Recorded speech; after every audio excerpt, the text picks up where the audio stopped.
Topping today's news, Prime Minister Davis denies any direct involvement in FTX. The U.S. Coast Guard apprehending more than 200 Haitian migrants near the Keysau banks. The government presents keys to 18 new homeowners.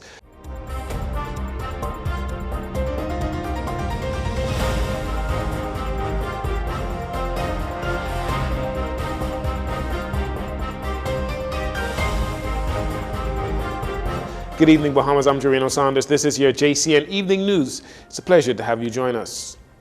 While fielding a number of questions from the pressure surrounding FTX, Prime Minister Philip Davis on Monday denies the government having any investment into the fallen cryptocurrency exchange FTX, nor does he claim to have any knowledge of any cabinet minister in his administration holding digital assets obtained from FTX.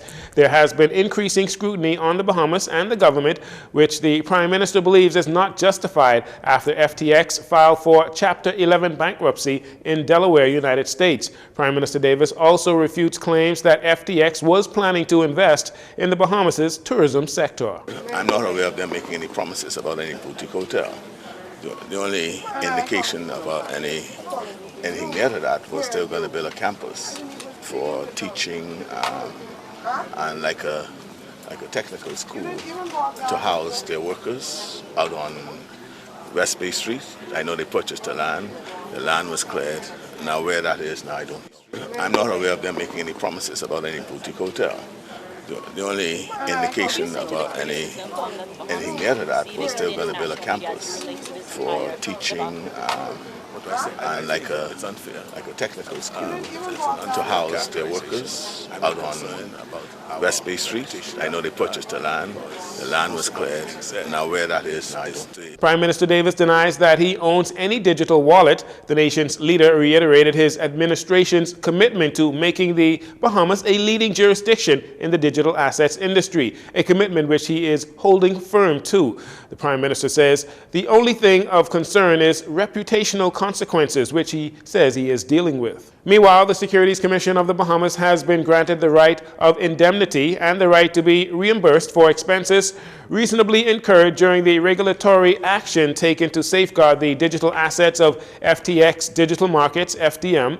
The Commission reveals as much in a statement late Monday evening, noting that it obtained such an order from the Supreme Court of the Bahamas on Monday. According to the Commission's press statement, the order confirms the Commission is entitled to be indemnified under the law, and FDM shall ultimately bear the cost the Commission incurs in safeguarding assets for the benefit of FDM's customers and creditors. However, no payment shall be made to the Commission without prior approval of the Supreme Court of the Bahamas. The latest development in the ongoing saga of the collapse of FTX comes on the heels of provisional liquidators appointed by the Supreme Court filing for bankruptcy, Chapter 15, for FDM in a New York City court. The government, through the Ministry of Housing and Transport, handed over more keys to brand new homes in the Pinecrest subdivision in southern New Providence on Monday. 18 Bahamian families were recipients of plaques and deeds to their homes, along with the keys, during a presentation with the Housing Minister Jobeth Colby Davis and Prime Minister Philip Davis.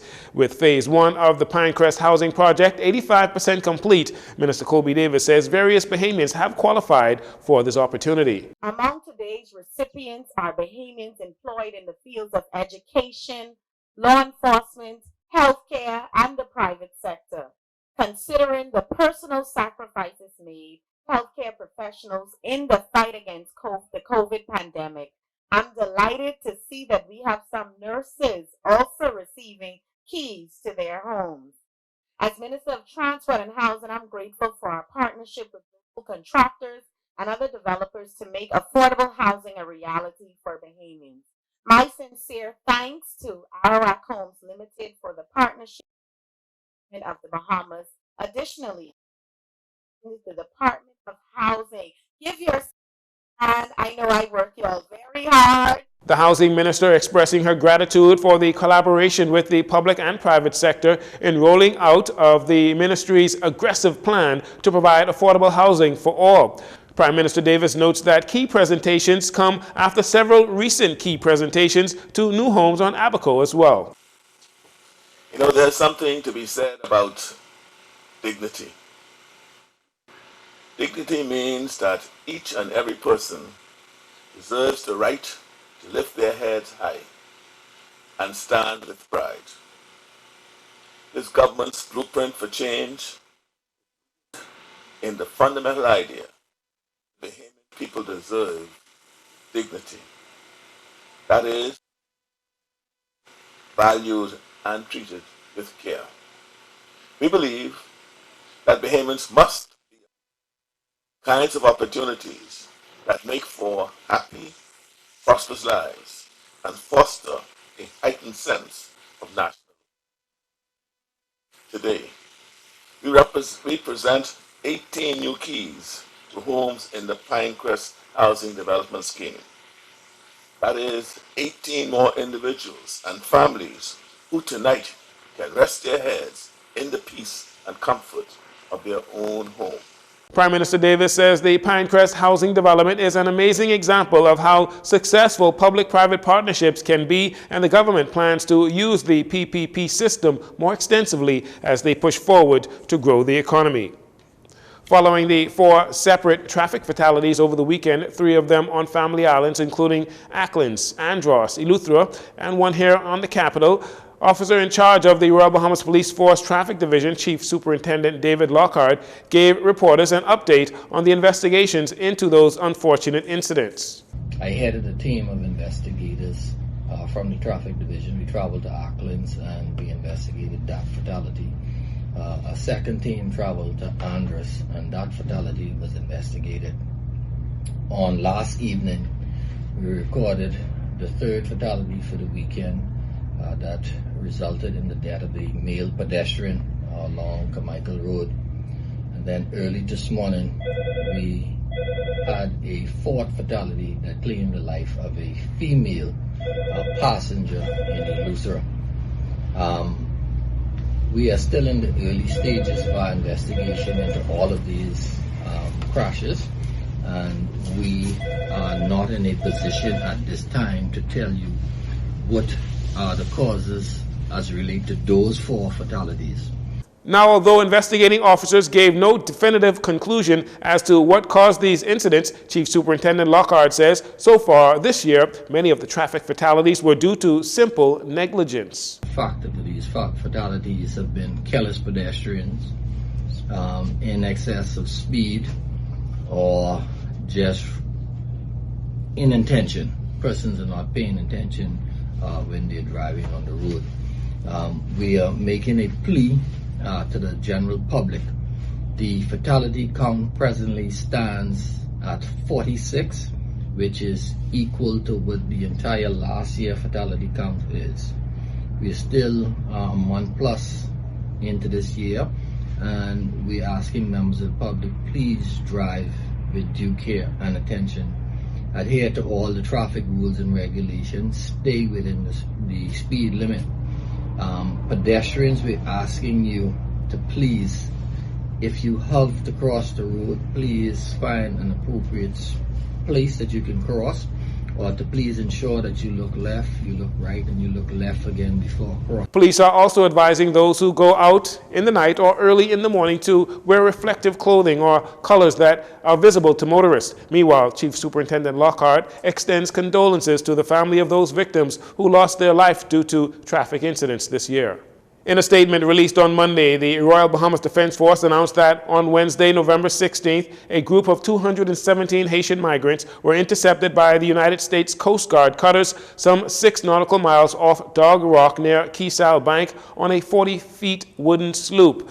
The group was subsequently transferred to the HMBS Lawrence Major, then transported to the capital, New Providence, on Saturday, where they received a medical screening and turned over to the immigration officials for further processing. Photos of the migrants, all in white hazmat suits issued by the U.S. Coast Guard, went viral on various social media platforms on the weekend. The group reportedly included 134 men, 13 minor males, 45 women, and 25 minor females. The Royal Bahamas Defense Force says presently arrangements are being coordinated for the deportation of all irregular migrants. Preparations have also been made to utilize facilities at Matthewtown, Inagua, in the event of an increase in migrant interceptions. The statement said the department reassures the public of their commitment to regulating the movement of people throughout the Bahamas so as to ensure the safety of its citizenry. And finally, in this segment, 21-year-old Machino McKinsey of Rupert Dean Lane appeared in the magistrate's court before Magistrate Samuel McKinney on Monday, accused of committing several recent homicides that took place here in the capital, including the murders of Andrew Burrows and Lakeithra Stubbs, and the attempted murders of Rikara Colley and Johnny Severe. Particulars are that on the evening of Sunday, October 30th, 2 gunmen opened fire on a group of people on Rock Crusher Road. Stubbs died on the scene while Burrows died en route to hospital.